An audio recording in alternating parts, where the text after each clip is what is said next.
Chers téléspectateurs de Malik Kunafoni, bienvenue dans votre flash d'information.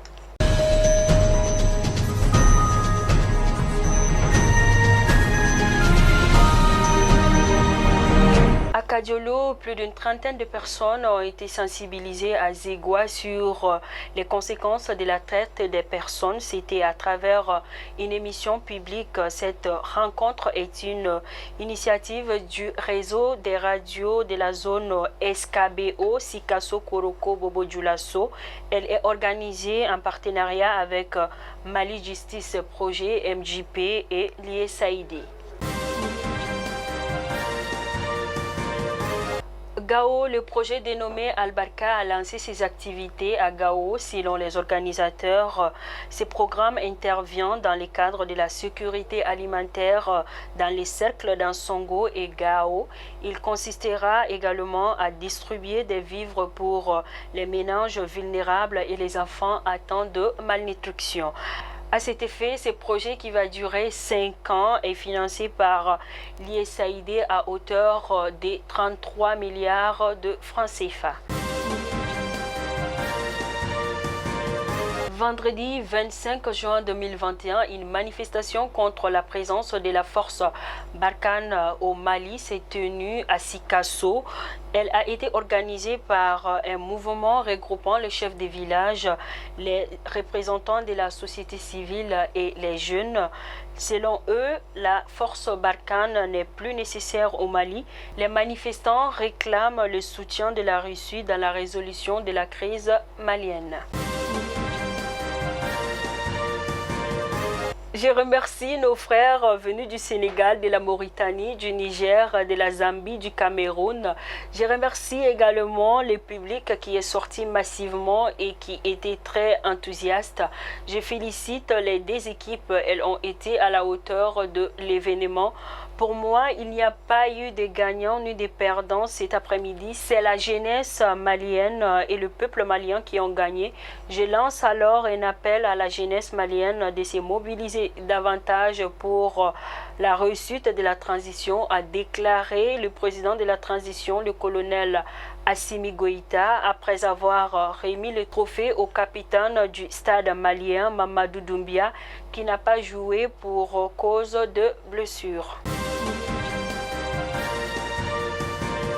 Le Premier ministre Dr Shogel Kokalamaïga a présidé samedi dernier au Centre international de conférences de Bamako le séminaire gouvernemental. Au cours de cette rencontre élargie aux secrétaires généraux et aux chefs des cabinets des départements ministériels, les participants ont été outillés sur les thématiques comme les règles, procédures et principes du travail gouvernemental, la présentation et la validation du programme de travail gouvernemental actualisé, ainsi que l'organisation et le fonctionnement des secrétariats généraux des départements et des cabinets ministériels.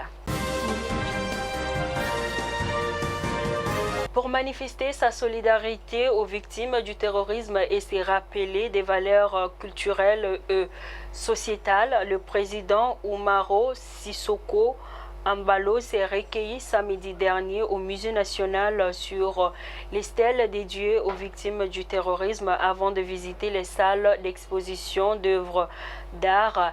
Il a été accueilli par le président de la transition, le colonel Assimi Goïta, auparavant le ministre de l'Artisanat, de Culture, de l'Industrie hôtelière et du Tourisme, Andogoli Guindo, et bien d'autres personnalités avaient réservé un accueil honorable au président de la transition, le colonel Assimi Goïta.